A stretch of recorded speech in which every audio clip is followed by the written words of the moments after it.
Support for this News from Lake Wobegon podcast comes from the Sleep Number bed by Select Comfort, the bed that lets you adjust the mattress firmness to your preference, your sleep number. And by Honey Nut Cheerios cereal. Made with whole grain oats, Honey Nut Cheerios cereal can help lower your cholesterol. Honey Nut Cheerios. Be happy, be healthy. Well, it's been a quiet week in Lake Wobegon, Minnesota, my hometown. Out there on the edge of the prairie. Today is Flag Day, so they have the living flag on the main street of Lake Wobegon. It's a big annual celebration. About 800 people. They're hoping for 1,000, but at least they'll get 800, maybe 600. They can form the living flag and get out the red and the blue and the white caps out from those old cardboard boxes from the basement of Ralph's Pretty Good Grocery. And people line up 3 abreast to form the white stripes and the red stripes and the blue field with the stars, little sparklers holding up in the sky. And Gary is there with the bullhorn. He said, all right, now you reds, come on, you reds, move over here. Now some of you short reds, I want you to become whites. Well, I want tall whites and I want short reds for the contrast here. So let's move in tight here, people. And they all move in tighter than anybody would ever want to stand who comes from Lake Wobegon. You're standing in close to people you wouldn't even want to look at sometimes. But there you are, you're packed in tight, and you've got to stand there in formation while we do the Pledge of Allegiance, and while we sing the Star-Spangled Banner, and while Mr. Detmer recites his poem, Tip Your Hat to the Flag, which is a long poem, and which includes the lines, let not your footsteps lag, and think freedom is in the bag. When protesters rail and rag, proud as a mountain crag, it goes on and on for 14 stanzas. He's a poet of tremendous determination, and people stand and suffer, knowing that the reason this man writes poems is through false modesty. When you run into him in the Chatterbox Cafe, Mr. Detmer will say things like, I don't know why I write poems. It just doesn't come out right. And because you are a good person, a Christian person, you say, no, they're good. And he says, I'm thinking of quitting writing poems. And inside you're saying, yes, yes, yes. But you can't say that in this town. He says, no, it's a good thing you write a poem about the flag. And so, through Christian charity, we are forced to suffer, which is what Scripture said would happen to us anyway. So there we are. It was a week of violent storms and rain. A lot of softball games got rained out. The Lake Wobegon Fireballers girls fast-pitch softball team played St. Rosa on Tuesday, and they were pretty tight until the 6th inning, and then they just got blown out of the water. Just was a terrible loss. Miss Hattendorf, their coach, chewed them out afterwards, sat them all down on the bench, and she just lit into them and told them how worthless they were, and she was ashamed of them. One girl after the other burst into tears. They were all weeping, all of them except one, Megan Magandance. Looked at her with a dry eye. Megan Magandance, the second baseman who had dropped the pop fly that would have been the 3rd out in the 6th inning, after which 8 of those runs were scored, put her chin up and looked at her and refused to shed a single tear. You had to admire that kid just for her steely resolve. She's going to become something, that kid. She's going to run for president, or she's going to do something. She won't do it in Lake Wobegon, but she'll do it someplace. We don't encourage that sort of ambition, that sort of character. We are a modest people. The Lake Wobegon Lutheran Church Ladies' Luncheon was on Wednesday, and Jessica, who's the intern pastor, she's from Luther Seminary, she was supposed to do the program for the luncheon. She forgot all about it until she arrived, and so she had to make it up. She stood up after the lunch, and she said, how about we take turns, one by one, standing up and just talking about the joys and the problems of the Christian life. There was a profound silence. We don't display ourselves in this town. There's so little privacy, we cling to whatever we have. We're not about to stand up and talk about the problems of the Christian life in front of other people who know our problems all too well. She coached them. She said, we did this once in our dormitory, my junior year at Concordia, and we opened up to each other, and it was such a life-changing experience. They're not going to do it.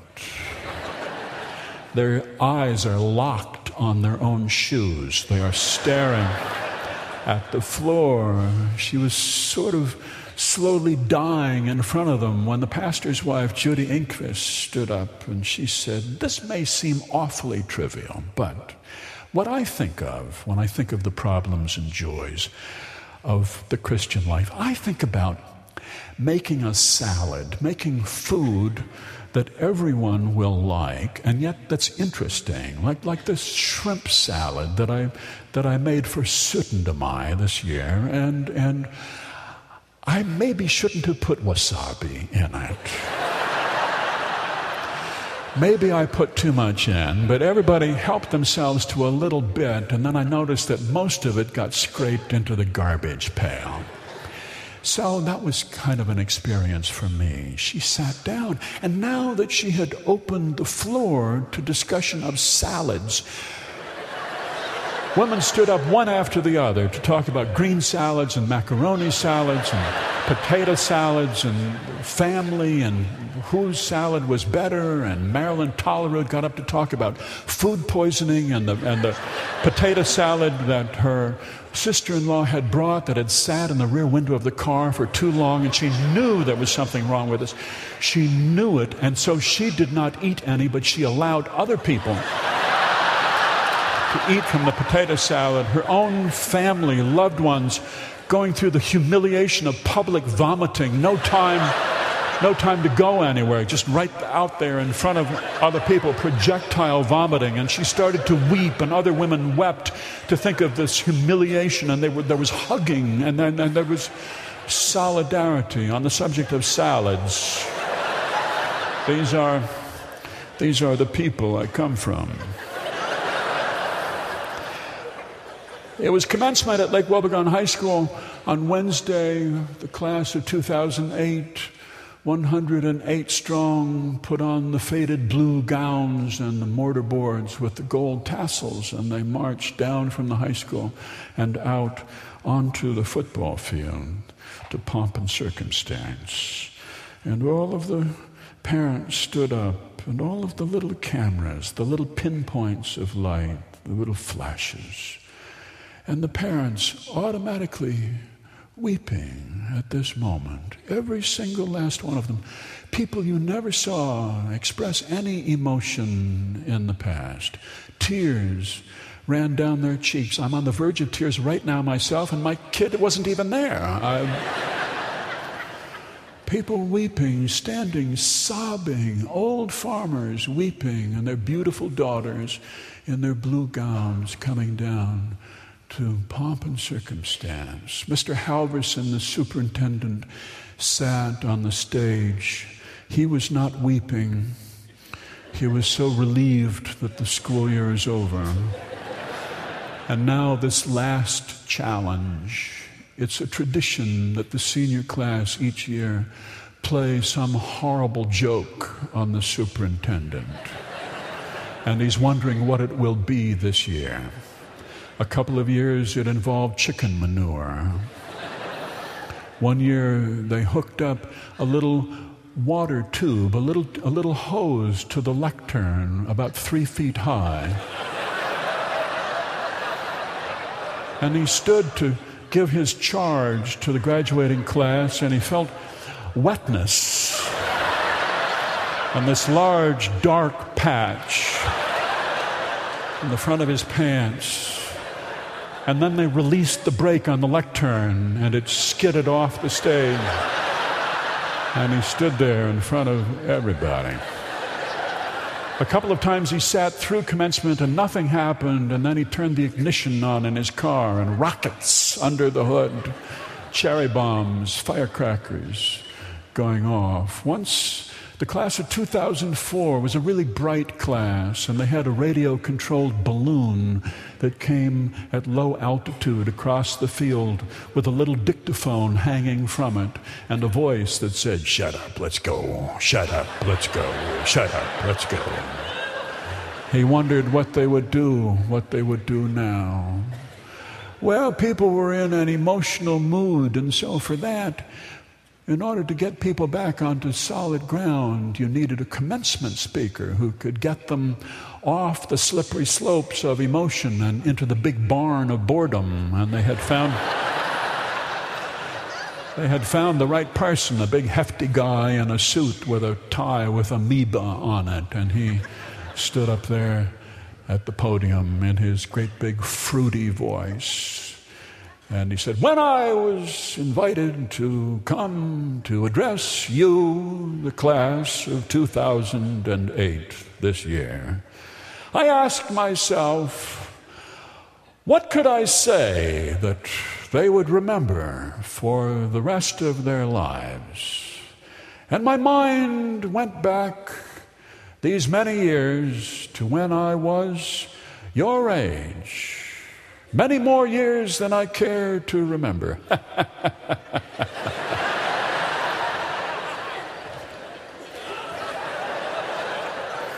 It was a merciful sort of a speech. It just was kind of a self-erasing speech. It went on for 15 minutes. People recovered in the course of it. The valedictorian, the salutatorian got up and gave their little speeches about how we should go out now and change the world and hang on to our ideals and not be afraid to make a difference in this world and not to curse the darkness but to light a candle. The class sat and listened to them. They couldn't be less interested in lighting candles. They're looking for bright lights, these 104 kids. They want to get out of this town as soon as they can. They've wanted to ever since they saw a mall in a big city. A really big mall, not a mini mall, not a small town mall, but a huge mall. Just acres of stuff, DVDs and CDs and clothes, everything you could want. Food available to you day and night, all night, lights flashing, zipping, neon lights. This is a town that closes down at 5:30. Everything except the grocery store and the sidetrack tap and the drugstore, and they close at 9, and sometimes the bar closes at 10. This is a town that values scarcity. Make do with what you have. Treasure what you have. These are people who grew up in the Depression, your grandparents, and they passed it down to your parents. What do you have to do in this town? Nothing. Sit around on a porch on a summer night with a bunch of grumpy old people. Old people sitting around and, well, I just don't know. I don't know. People nowadays, what are they thinking? I don't know. People think they get something for nothing. Where does that come from? I wouldn't live in a city if you paid me. These kids can't wait. They just can't wait to get out of this town, to start their life someplace where you can live and be free. Freedom to be able to sleep until 10 o'clock in the morning and to get up and watch quiz shows on TV in the morning while you eat ice cream for breakfast. Ice cream for breakfast. Freedom. That's what we want. No, the commencement speaker finished his speech, and Mr. Halverson got up from his chair for the presentation of the diplomas, and he read the first name, Anderson Andrew Elmer. The middle name revealed at last. The tall boy comes loping across the stage. Kids in the front row are whispering, Elmer. Big kid comes loping across, and Mr. Halverson hands him his diploma, and the kid gives him a kind of an odd handshake. And he leans in close, and he says, "Hey, Paul, how they hanging? Good to know you."